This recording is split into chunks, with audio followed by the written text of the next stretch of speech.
guys, Josh from SoccerReviewsForYou.com with an unboxing plus on-feet video of the brand new Diadora DDNA GLX 14 in the vibrant red and fluorescent green colorway. So I'll get the shoes out of the box really quickly. Keep in mind that they do not come with any extras. Let's get this box out of the way. And if you guys could take a quick second to leave a like on the video, it would be greatly appreciated. So here is a look at the brand new DDNA from Diadora. And this is a shoe that I wasn't particularly excited about, mainly because the last couple synthetic models that the Diadora has come out with, I haven't really been particularly impressed with. When I think of Diadora as a brand, I think of high quality, more traditionally styled leather soccer shoes. So whenever they produce a synthetic model, it's always questionable, at least in my opinion. But I have to say, after seeing the shoe in person, trying it on, holding it in my hands, feeling how light it is, and just feeling the overall quality of the materials, I think that Diadora has finally created a synthetic soccer shoe that is worth taking a look at because it really is impressive, especially at the price point. Because I know the first thing a lot of people are going to say is, why would they buy a Diadora DDNA over something like an Adizero, over something like a Mercurial Vapor? And the answer to that question is, one, quality. The quality is great here. It definitely matches up with the higher end models from Puma, Nike, and Adidas. But also the price point that this is available at.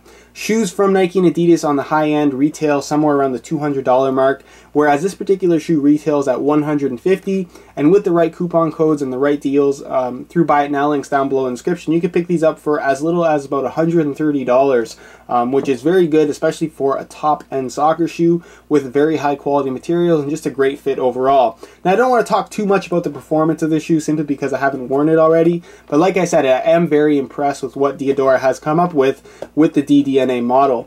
Now, the first thing that I want to touch on here is the graphics themselves, because I know a lot of people are probably questioning the looks of this shoe. It definitely isn't the most attractive. It's an acquired taste as far as the graphics go. I really didn't like it when I first saw it online, but it has grown on me since then, and in person I have to say, it actually looks half decent, especially in this colorway. I think it's pretty cool. It's more of like a watermelon color. You have this dark pink color with your accents of very bright green, and then of course you have your white sole plate and heel counter, as you can see. So definitely not the worst looking shoe in my opinion, but at the same time I don't think it's the best looking either. It is more of an acquired taste. Leave a comment down below. Let me know if you like the look of this shoe or you just don't like it at all. Why or why not? Now, as far as the synthetic upper itself goes, that is, to me, one of the major highlights of this particular shoe. Synthetics are always very, very difficult to produce, especially for smaller companies like Diadora, and they really have produced something that to me feels very high quality. It reminds me very much of Adidas' Sprint Skin synthetic, in that it is one single layer, and then of course you do have an internal support frame, which I'll show you in just a second. The synthetic material itself is called Suprel Pro 3L. Very complicated name, doesn't really make all that much sense, but it feels very soft. It's very pliable from right out of the box. It has the flex grooves here in the forefoot just to allow for a more streamlined fit. And overall, I'm just pretty impressed with how nice the synthetic actually is, considering all of the past synthetics that Diadora has put out that to me just felt very, very clunky. Now, as far as the finish on the outside of the synthetic upper itself goes, like I mentioned, you have a matte finish in all the pink areas, whereas all the green graphic areas are more of like a shiny, grippy finish. And I'm not sure if that's going to change up the touch on the ball at all. I'm not sure if that grippy finish is going to wear away after a couple hours of wear time, but it is something to note from brand new that it does have two different finishes on the upper itself. Now, I did mention the internal support frame on the upper, so I'll show you guys that really, really quickly.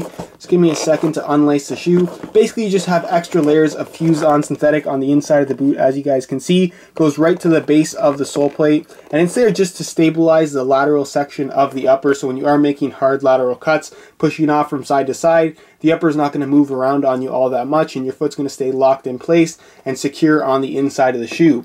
As far as the insole itself goes, I'll give you guys a quick look at that. It is fully removable. It has a mesh liner on top. You got your net breathing system branding there along with the Diadora logo. There are perforations in the forefoot to work with the net breathing system on the base of the forefoot on the sole plate itself, which we'll talk about more a little bit later. It's your standard EVA foam insole with your extra bit of cushioning in the heel as well as in the forefoot. And again, you're going to have that perforation going all the way through to allow for at least some decent airflow without any kind of slippage on the insole. Now, as far as the heel liner itself goes, it is made from like a soft synthetic material. It's almost leather-like, but it is very, very soft. There's not a ton of padding there, but there's enough padding to keep your heel locked in place very, very comfortably, which is obviously important. And another thing to note about this particular shoe is that it isn't quite as low cut as other lightweight soccer shoes currently out there on the market, like the Adizero, like the Vapor, like the Evo Speed. So it is going to have somewhat more of a supportive feel in the back of the heel area, which to me is always a good thing. Now you do have an external plastic heel counter, as you guys can see, similar shaping to what you're going to find on the Adizero. It's made from a P-Bax material as opposed to a standard TPU plastic, so it is very, very flexible, but this at the same time will provide that extra support as well as a little bit of extra protection should you take a kick to the back of the heel.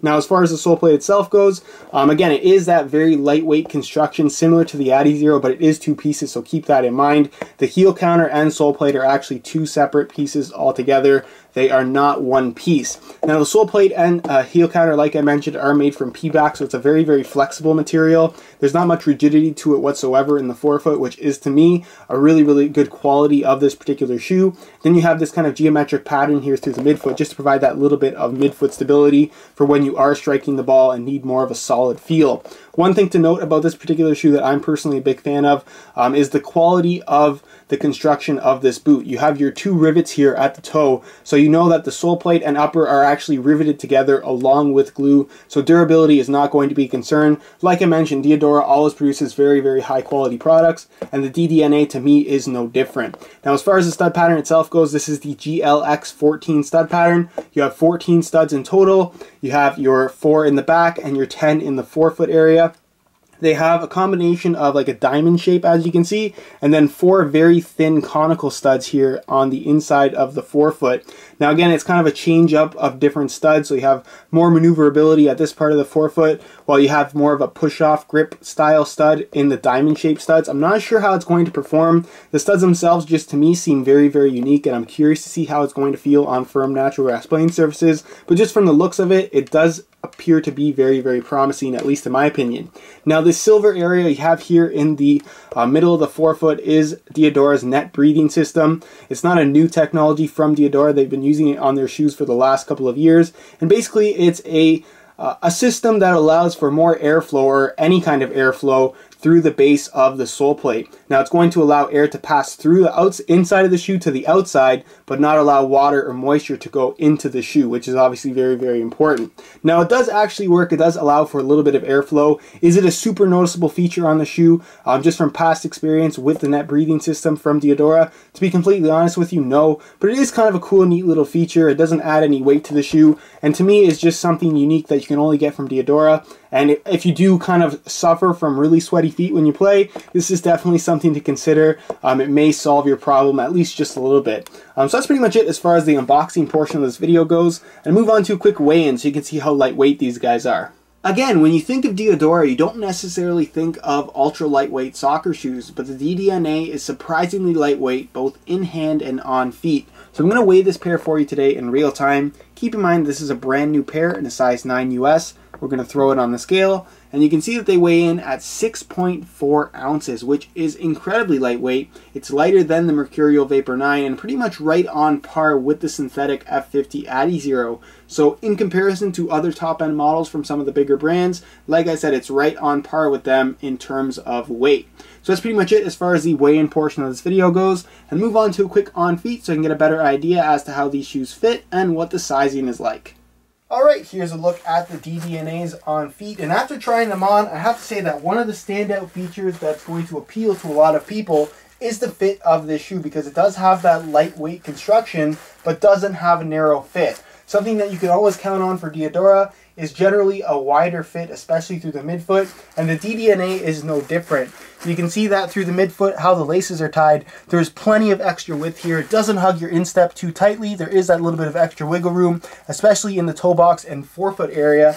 And for the most part, the synthetic itself has a slightly stretchy quality to it, so it will actually mold to your feet just based on how it feels from right out of the box. It doesn't have that restrictive feel, and it's very, very soft and flexible from right out of the box. So if you do have wider feet and don't fit into shoes like the Adizero, like the Mercurial Vapor 9, but you still want that thin synthetic lightweight feel, you're definitely going to get that from the Diadora DDNA. So be sure to go ahead and check this out. If you are looking for a shoe of this type, with a wider fit. As far as sizing goes, I'm wearing my usual size 9 US here, and the fit and the length is absolutely perfect, so they do run true to size if you are looking to order a pair.